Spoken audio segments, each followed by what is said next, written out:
श्री सत्यनारायण व्रत कथा के प्रिय श्रोताओं, सूत जी बोले, उस साधु वैश्य ने पहले मंगल विधान के साथ ब्राह्मणों को धन देकर यात्रा प्रारंभ की। कभी भी आपको कुछ अधिक धन संपत्ति की प्राप्ति होती है तो पहला कर्तव्य बनता है कि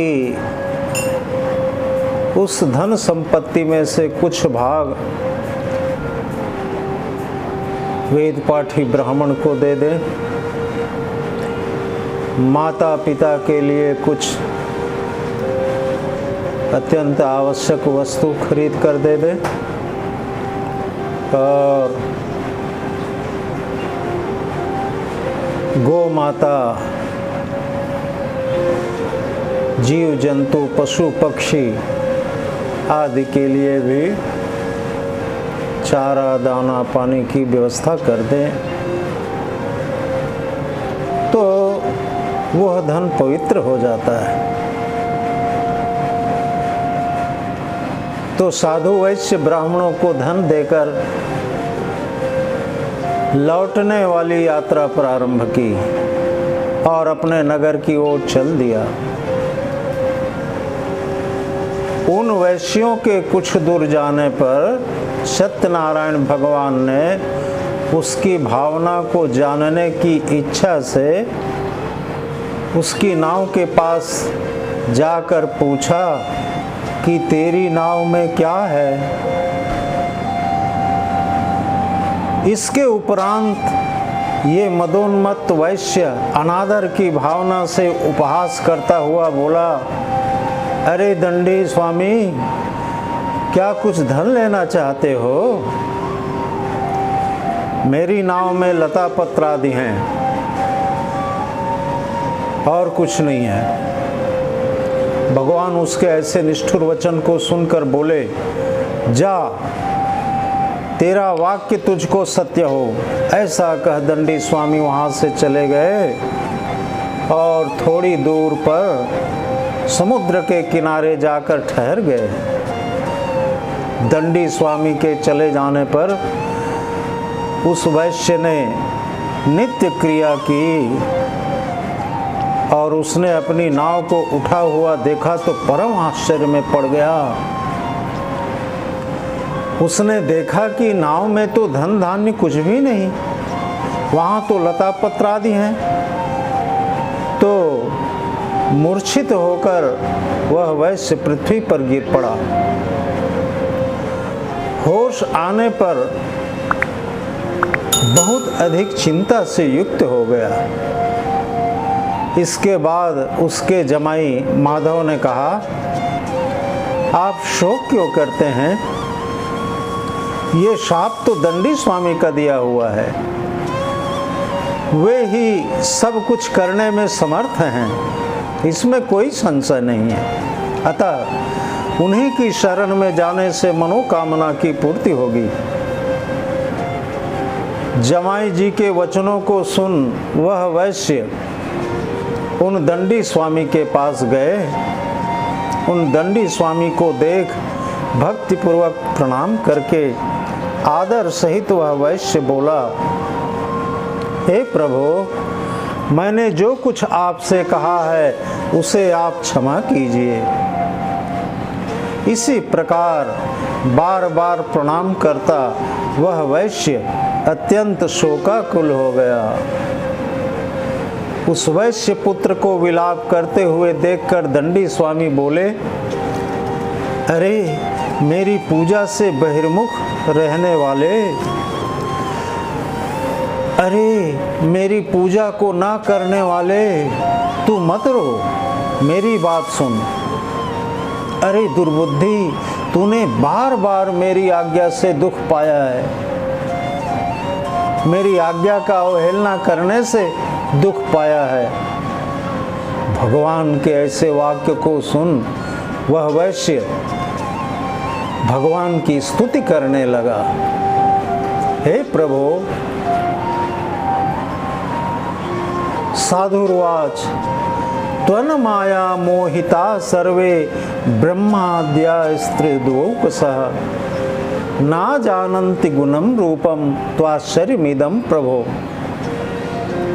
मूढ़ोऽहं त्वां कथं जाने मोहितस्य माया प्रसीद पूजस्यामि यथा विभव विस्तरः। बहुत सुंदर बात कहते हैं साधु वैश्य। क्या कहते हैं, आप लोग भी ध्यान पूर्वक सुने। हे प्रभु, आपकी माया से ब्रह्मादि देवता भी मोहित हो जाते हैं। वे आपके गुण और रूप को, आपकी लीला को नहीं जान पाते। मैं तो मूर्ख प्राणी हूँ, आपकी माया से मोहित हूँ, आपको कैसे जान सकता हूँ। आप मुझ पर प्रसन्न होइए, मैं आपकी अपने वैभव के अनुसार पूजा करूँगा। मैं आपकी शरण हूँ, आप मेरी रक्षा करें। मेरी पूर्व जैसी धन संपत्ति हो जाए।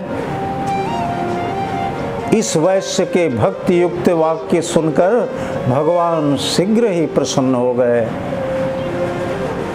उसको मनवांछित वर देकर भगवान वहीं अंतर्धान हो गए।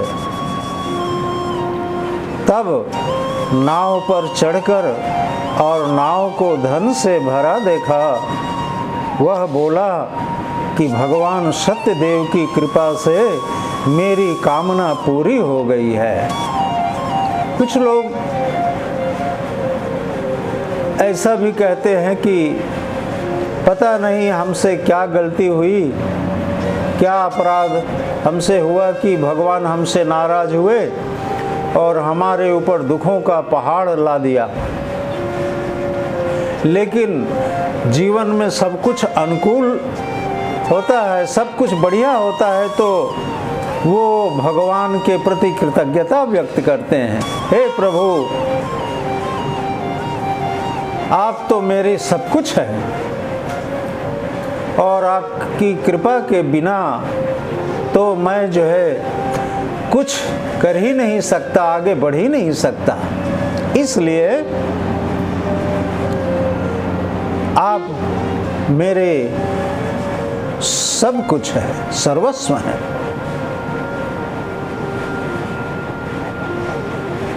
तो इस वैश्य के भक्ति युक्त वाक्य सुनकर भगवान शीघ्र ही प्रसन्न हो गए। उसको मनवांछित वर देकर भगवान वहीं अंतर्धान हो गए। तब नाव पर चढ़कर और नाव को धन से भरा देख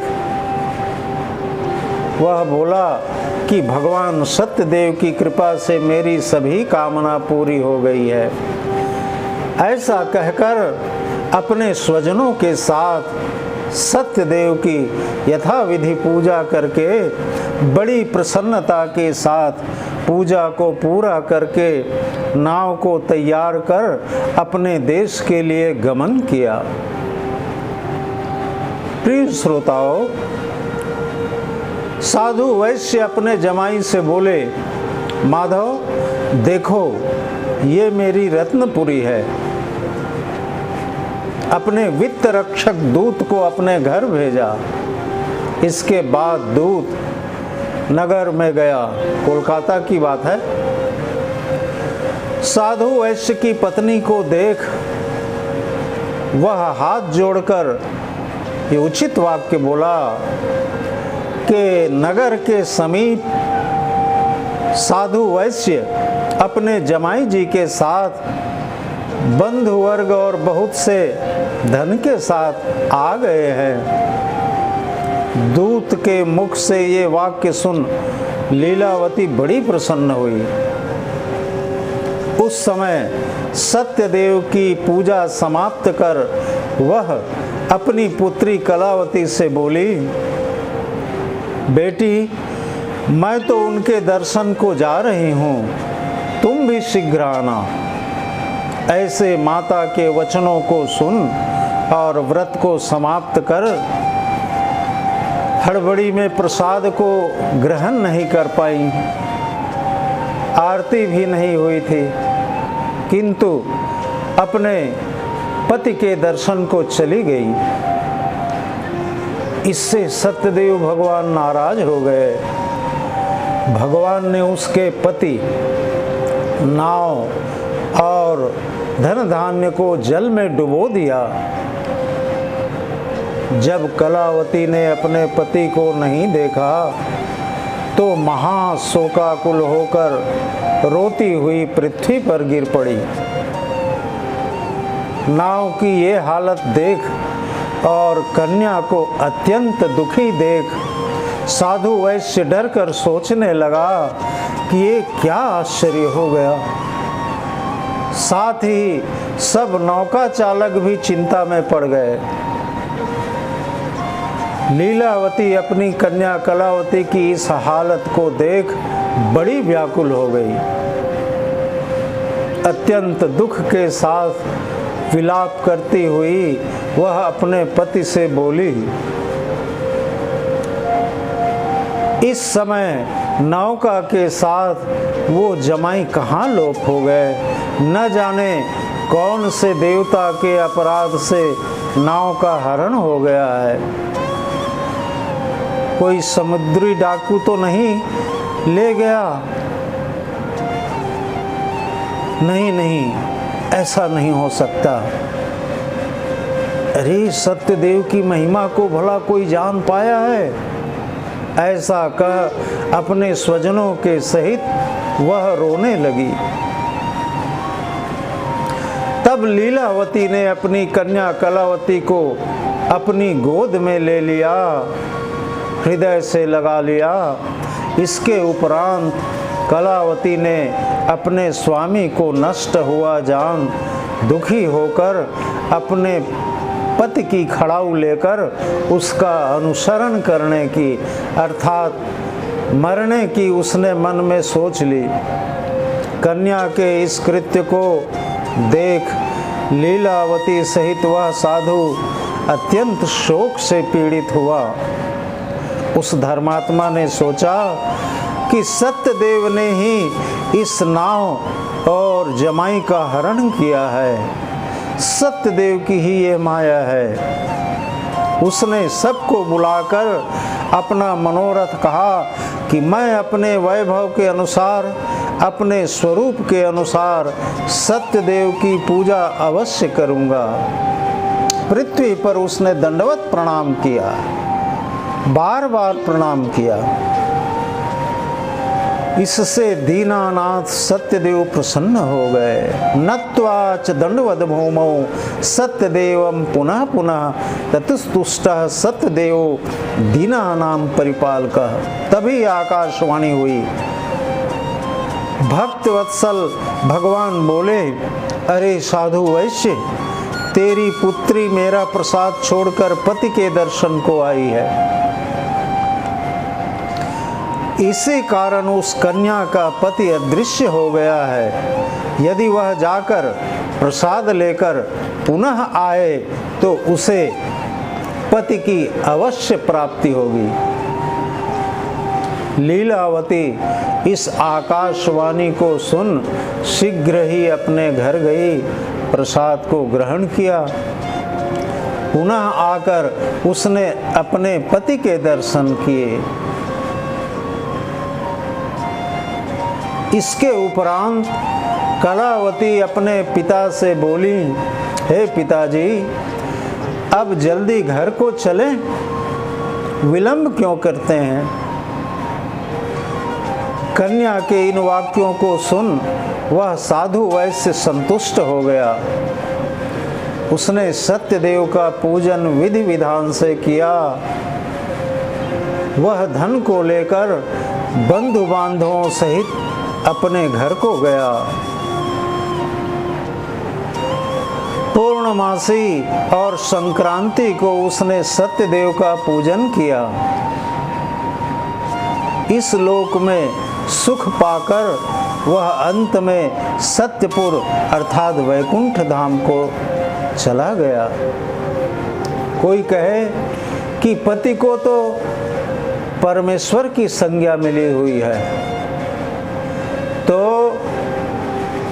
वो परमेश्वर का दर्शन करने के लिए चली गई कलावती, तो इसमें गलती कहाँ है? सूत जी कहते हैं कि हे ऋषियों, गलती इसमें कुछ नहीं है, चूंकि सत्यनारायण भगवान की पूजा में वह बैठी हुई थी। इसी बीच विदेश से आए हुए दूत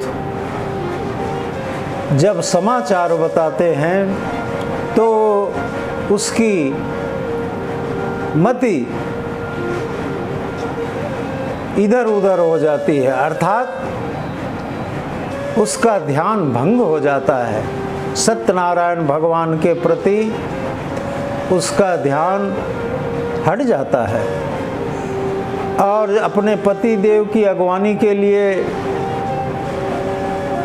जाने के लिए तत्पर होती हैं, तो वो भगवान से क्षमा भी नहीं मांगती कि हे सत्यदेव भगवान, हमें क्षमा करना, हम पति देव की अगवानी के लिए समुद्र किनारे जा रही हैं। तो क्षमा मांग लेना चाहिए था। तो इसीलिए पति को परमेश्वर होने के बावजूद, पति का स्थान परमेश्वर के बराबर होने के बावजूद, हम किसी भी पूजा पाठ यज्ञ या जप स्थल से अचानक जब जाते हैं, बहुत जरूरी काम आ जाता है, तभी जाएं, और जाएं भी तो परमात्मा से क्षमा मांग करके। तो इस प्रकार से यहाँ चतुर्थ अध्याय संपन्न होता है। बोलिए सत्यदेव भगवान की जय। इति श्री स्कंद पुराणे रेवाखंडे श्री सत्यनारायण व्रत कथायाम चतुर्थोऽध्याय। बोलिए वृंदावन बिहारी लाल की जय।